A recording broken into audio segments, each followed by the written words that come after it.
السلام عليكم ورحمة الله وبركاته. نقول البجوكتي سومالي محمد سود وهذا وتقبلوا قبلوا فارح ولا الكيس معو كي كيرا بس يطلع متانين حسن قرص صاحب كيس قرش ودرس كيس كنا لا وراونا كرسي كوسا عجابك جالك مع سوريا بناوين شن تابق بقوري ما أنت وحنا كهال الربع لبا قضب قضب سومالي ده قصيو أو سومالي شن كن جار هيسو oo la rabo in la tahriibiyo oo wadankana laga saaro oo la rabo in dib loogu celiyo wadankii Soomaaliya dadkaasi way soo tahriibeen waxa way wada dheer ay soo mareen waxa way bacdi ciyaar wadankani kuma imaanin waxa way mid qarash kaga soo baxo iyo mid qaxooti in badan ku jira oo qaxootiga dhex taagnaa qodobka labaadna waxa waan ka hadli rabo odaygo dadka madowga aad u nacba oo bilo rally factor la dhigi jiray oo Fox News ka hadli jiray dadka madowga aad macnaha cuzuriyeen jiray ya finally gabar madow ku soo baxday khadka kala baxday magarays khadka kala baxday waa la waayay meel uu ka baxay waa la faayir garay maan waa hadalka ugu hadal heenta badan dalkani Mareykanka aan joogno okay qodobkoodan ku hormari Soomaali 5,000 gaar hayso oo wadankani Mareykanka ku nool oo isku jiro dad sharciga loo diiday iyo dad ma garanaysa markaas ay dambiye gale oo la rabo wadankani in laga saaro ma garanaysa iyo markaas ay excuse looga dhigan hayo in lagu celiyo wadankii Soomaaliya marka arintaasi arin fool xun waaye waa arin macnaha markaas qof walbo Soomaali ama damiir leh uu soo ogolaan haynin marka insha Allah waxaan ka hadli rabaa arintaasi oo faahfaahsan iyo qodobka labaad marka qodobka koowaad markaan aad ugu hormar hayo oo rabo inaan kala dhigdhigo oo kala taal aan macnaha aan dadka arintaasi aan ka wacyi geliyo waxaa war Somali community farabadan aan leenahay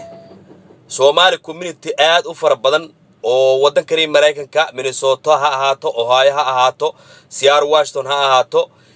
main Portland ha ahaato Atlanta ha ahaato aan leenahay oo magaca Soomaaliya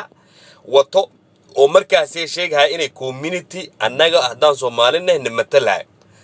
kuwaasi waxa laga rabaa 5,000 ee maanta la tahriibin rabo ee la leeyahay wadankani dib loogu celin rab ina uu istaagtiin oo looyro loo qabto oo community-gan la muujiyo inay macnaha dad isku duuban oo Soomaali oo wadankani u imaaday inay dadkani wadanka ku nool wax la qabsadaan inay yihiin hal loo xaqiijiyo kuwa xun ee maqaalad qorhaayo ee warqadaha dirhaayo ee Soomaalida sirteed bixinaayo ee dhahayo Soomaalida macnaha dad kala jeejeeda waa oo kala qabiil oo isku duubneen oo markaas la rabo in laga faa'iideysto waxa la rabaa kuwaasi in hal meel looga soo jeesto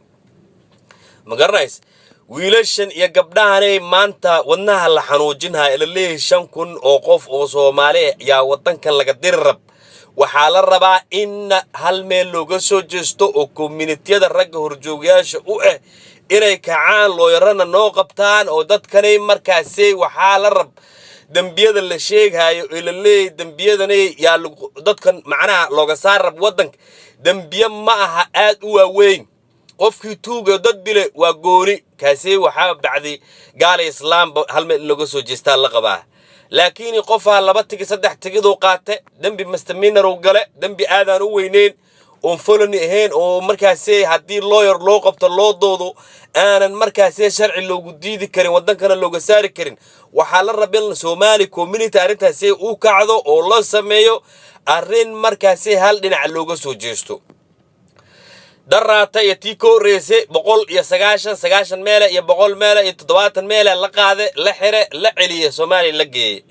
Soomaaliya ma sha Allah process fiican ka socdo nabad yaa imaan rabto laakiin wali ma xasiloono oo markaas nin ka soo carray dhibka iyo dilka iyo gaajada ka soo carray ee wadankan imaade waxa arrin aad looga xumaado in dib loogu celiyo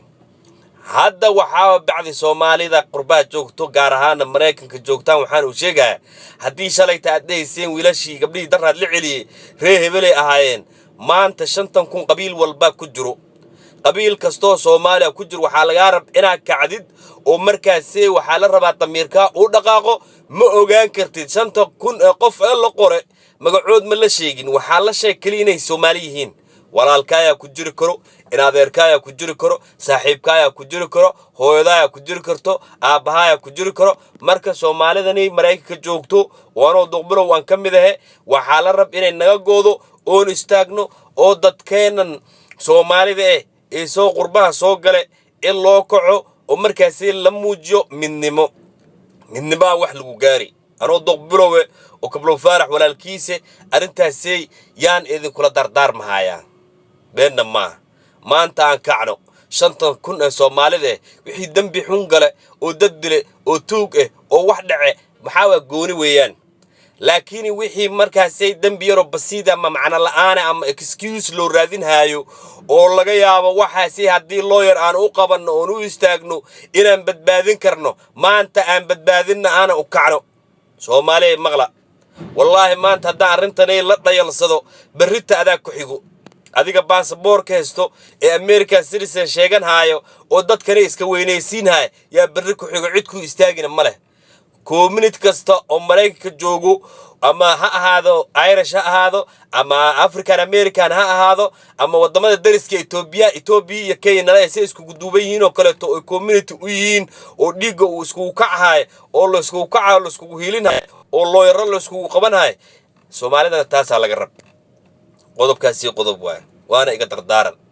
xumaanna ma ka wado qabiilna ma ka wado dhibaatana ma ka wado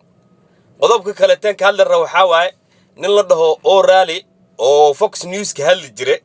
oo muddo dheer bacdi dadka balaaga ama madowga ee ku taagnaa especially annaga saameyn u nagu lahaa ninka Minnesota nagu kicin jiray weeyaan dadka cadaanka in la deganne waa ninkana dhihi jiray Soomaali meeshii Minneapolis la dhahay Soomaali Little Muqdisho loo bedelay ee caalamka indhihiis wadankan dadka aan la joogna nagu soo jeedin jiray ma sha Allah maanta oo guuriyo oo rally shaqada waa laga fiijiyay shaqadii uu ka shaqeynay uu maleynaa waligiis inuu ka shaqeyn doono waa laga fiijiyay waana soo dhaweynayna aan duqbilow iyo Soomaalida waliba nin wuxuu ahaa cusure nin wuxuu ahaa aad u xun maxaa maanta shaqada looga fiijiyay wax aad u xun shaqada looga fiijiyay tuug weeyaan maxaa looga fiijiyay shaqada inuu gabar yar oo xafiiska meesha Fox News ka shaqeyn hayse uu gacmeeyay fiiri uu gacmeeyay gabadhi ma aamusin waxa xaqeeda sheegate media ka hadashe lawyer qabsate adduunka loo soo bandhigay saaka oo taariikhdu ay tahay mashalayta taariikhda markii xalayta isdabadal haysay oo taariikh 20 April ay ahayd yaa la dhahay fiya farabuto magaranaysa waxay tahay laakiin markii dadka la fiijinayo yaa Soomaalida isticmaali jirtay moog fiya farabuto la dhahay shaqada ka tag waa la fiijiyay waa arrin aad u soo dhaweynaayo anoo duqbilowe ma sha Allah waxa bacdi wixii anaga kalarkeen nacib anaga dad ma nabcin hadaan balaag markaan Soomaali ka tago nin balaag oo madoobaane magarays hadaan ma nabci Korean ma nabci macnaha Chinese ma nabci madow kale ma nabci Soomaali ana wadankan ku nool muxuu asaga noo nace kalarka muxuu noogu nace muxuu noo dad balaagatiin muxuu noo waxana iskiiniyatiin ninkii noo bixi waa skinny black Somali came from East Africa meeshii Minneapolis lahay MTU ka qaatay Muqdisho u bedelay Little Muqdisho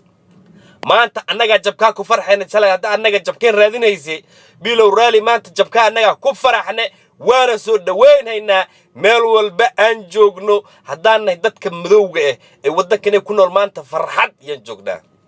كريه هذا هاي وادقبلو كبلو فارح ولا الكيس معو كي كيرا بشير بالله متانين حسقور صاحب كيس درشوا درس كيس كنا لو رونا قرسيكوس هاجابك جالكت مع الشورية من وين شن طابق أبو قري